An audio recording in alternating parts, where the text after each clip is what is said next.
महोदय,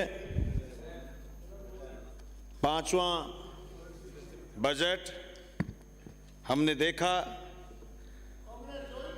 हमारे विधानसभा क्षेत्र के लिए काफ़ी सारी घोषणाएं हुई। जनता ने जिस उम्मीद के साथ हमें राजस्थान की विधानसभा में भेजा, उनमें से बहुत सारे काम इस पांचवें बजट में हुए। लेकिन अभी भी बहुत सारी हमारी मांग किसानों की जो भी पेंडिंग है, और उनके करे बगैर किसानों के खाड़े अगर नहीं बने तो अमर सिंह ब्रांच सिद्धमुख नहर नोर फीडर के किसान बर्बाद हो जाएंगे। इसलिए मेरी इल्तजा है कि हमारे पुराने टूटे हुए खाड़े जो 2004, 5, 6 में बने, उनको दोबारा बनाया जाए। भादरा शहर के चारों तरफ घनी आबादी की वजह से कोई आदमी भीतर से ढंग से क्रॉस नहीं कर सकता, भारी वाहन भी नहीं जा सकता, पराली के ट्रैक्टर भी नहीं जा सकते। आए दिन पंजाब से पराली के ट्रैक्टर शावा के लिए निकलते हैं। हम चाहते हैं कि हमारे भादरा के चारों तरफ रिंग रोड बने। डुंगराना से भाटी मोड़ की सड़क है जो काफ़ी गांवों को जोड़ती, वो सड़क भी अभी तक बनी नहीं। वो सड़क भी सरकार जोड़ने का काम करे, उसका सुदृढ़ीकरण, चौड़ाईकरण करे। गोगा मेडी जो धार्मिक स्थल है, 500 पीरों की धरती में गोगा मेडी भी एक ऐसी जगह है जहाँ सांप्रदायिक सद्भाव का मेला लगता है। लाखों लाख लोग आते हैं, पहले ददरेवा जाते हैं, फिर गोगा मेडी जाते हैं। इसलिए मेरी सरकार से मांग रहेगी कि वाया हुणतपुरा होते हुए गोगा मेडी से सीधी ददरेवा सड़क जोड़ी जाए। भादरा में एक कन्या महाविद्यालय चल रहा है सभापति महोदय, संस्था ने उसको खड़ा करा, और अब संस्था के लोग काफ़ी सारे बुजुर्ग हो गए, उनमें अध्यक्ष पिछले दिनों चल बसे। इसलिए हमारी मांग है, समाज की मांग है कि ये इसका सरकारीकरण हो जाए। मुख्यमंत्री जी ने करीब 300 के करीब कॉलेज खोले, तो इस कन्या महाविद्यालय, ग्रामीण कन्या महाविद्यालय को भी गवर्नमेंट कॉलेज में तब्दील कर दिया जाए। मेरे विधानसभा क्षेत्र के 2 बड़े गांव हैं, घेऊ और मलसीसर, जिसके पास पाइपलाइन भी, वाटर वर्क्स भी दोनों के एक है। मैं चाहता हूं कि उसकी सड़क भी बन जाए। और ये मांग हमारी ये भी रहेगी कि जिस तरीके से हरियाणा हमारे नज़दीक है, और हरियाणा से आए दिन गतिविधियाँ, आपराधिक गतिविधियाँ बढ़ रही हैं, इसलिए गांधीबड़ी में, सोनी मार्केट भादरा में, डुंगराना उप तहसील में चौकी भी खोली जाए, जिससे कानून व्यवस्था का पैरा ठीक रहे। यही चलते चलते हम ये चाहते हैं कि जो मुख्यमंत्री मोदी ने घोषणा करी है कि एक नशा मुक्ति केंद्र हर जिले में बनेगा, तो मैं समझता हूं वो नशा मुक्ति केंद्र भादरा में खोला जाए, ताकि नौजवान जो नशे की आदत, लत से मशगूल हो गए हैं, उनको उसमें एडमिट कराया जा सके। सभापति महोदय, खूब दिया खेल पर, लेकिन खेल पर पिछले 4 साल में मैं भी ज़्यादा ध्यान कंसंट्रेट नहीं कर पाया। विधानसभा से हमें कुछ नहीं मिला राजस्थान सरकार से। मेरी मांग है कि सलीम दुरानी आवासीय सपोर्ट स्कूल भादरा में खोला जाए, जिससे खेल की गतिविधियां भी नौजवानों के लिए बढ़े। सभापति महोदय, सामाजिक सुरक्षा में जिस तरीके से मुख्यमंत्री जी ने घोषणा करी, मैं समझता हूं कि अभी भी एक वर्ग अछूता है, वो है जिनके बेटे और बेटियां सरकारी नौकरी में हैं।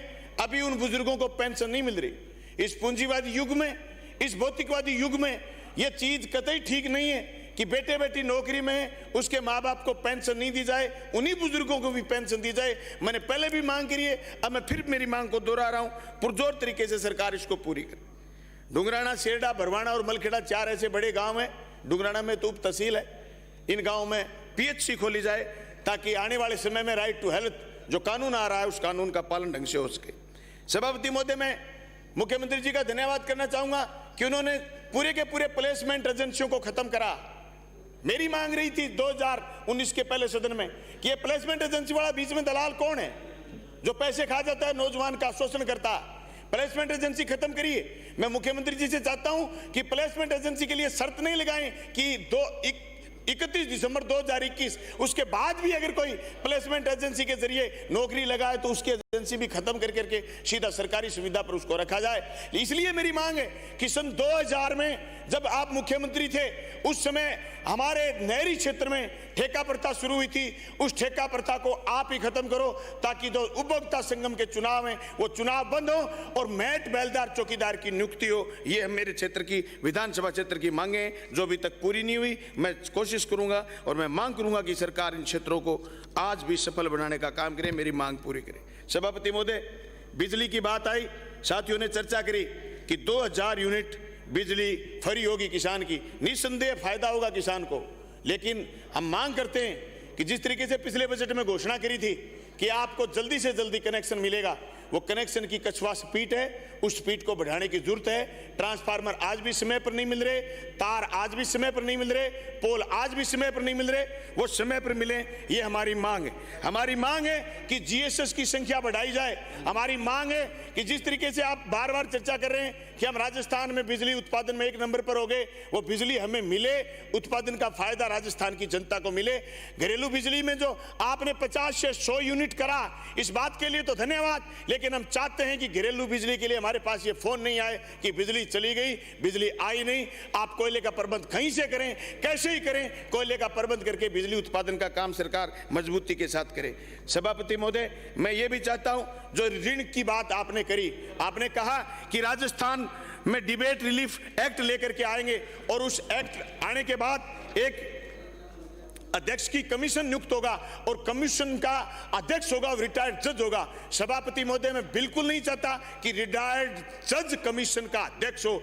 कमीशन का अध्यक्ष हो कोई प्रगतिशील किसान, कमीशन का अध्यक्ष हो कोई युवा नेता, कमीशन का अध्यक्ष हो कोई एमएलए और कोई एमपी। कमीशन का अध्यक्ष कब तक रिटायर्ड जज नहीं होना चाहिए। कमीशन का अध्यक्ष अगर राजस्थान के किसान को कर्ज मुक्ति की बात से आगे लेकर के जाना है, उसकी जमीनों की कुर्की नहीं रुके, तो कोई ऐसा जनप्रतिनिधि हो जो ये दर्द महसूस करे किसान का कि ये किसान बर्बाद हो रहे हैं, जिनकी जमीनें कुर्क हो जाती हैं। मैं चाहता हूं कि राजस्थान में रोडा एक्ट को पूर्ण रूप से बंद करा जाए। जिक्र बार बार सुनते हैं, अगर जहां मजबूत जनप्रतिनिधि नहीं है वहां आज भी रोडा एक्ट के तहत कुर्कियां निकल रही हैं, उन कुर्कियों को रोका जाए।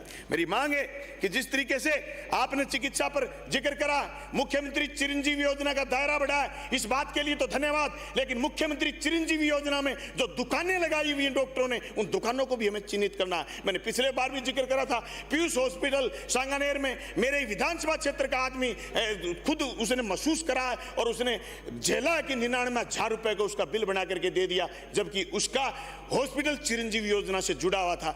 ऐसे लोग भी बैठे हैं चिरंजीवी योजना का नाजायज फायदा उठाने वाले।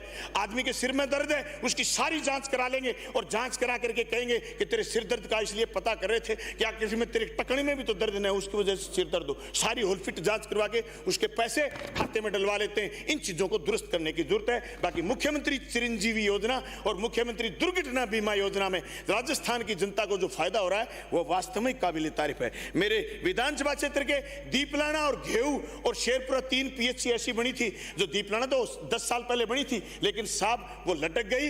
मैं चाहता हूं कि चिकित्सा विभाग के सारे काम आप एनएचएम से करवाने की बजाय पीडब्ल्यूडी से करवाइए, ताकि कंट्रोल रहे जनप्रतिनिधियों का, कंट्रोल रहे प्रशासन का।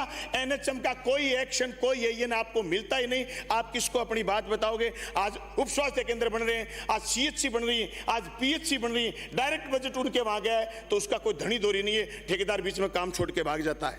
मैं एक चीज चाहूंगा, सरकार ने शुद्ध के लिए युद्ध की घोषणा करी, लेकिन एक दूध नहीं जहर पीता इंडिया, उत्पादन 14 करोड़ लीटर लेकिन खपत 64 करोड़ लीटर। मुख्यमंत्री जी ने 2 दिन के लिए घोषणा करी थी पहले, बच्चों को स्कूल में दूध पिलाने की। मैं मेरे गांव विधानसभा क्षेत्र के छानी बड़ी स्कूल में शुरुआत भी करके आया था। सभापति महोदय, योजना जोरदार है, गरीब के बच्चे ने दूध देखा है, पूरे राजस्थान में देखेगा, पर दूध की जगह पिलाएंगे क्या, ये चीज सुनिश्चित करनी है। जिस तरीके से एक WHO की चेतावनी है कि बंद नहीं हुई मिलावट तो 87% भारतीयों को 2025 तक कैंसर में डूब जाएंगे। आज भी एक गांव में 10-10, 20-20, 30-30 लोग कैंसर से पीड़ित हैं। इसलिए इस मिलावटखोर लोगों के खिलाफ मजबूती से कार्रवाई करनी है। आपने जिक्र करा गरीब का, गांव की उनके चारों तरफ आप देखोगे गरीब बसा हुआ है।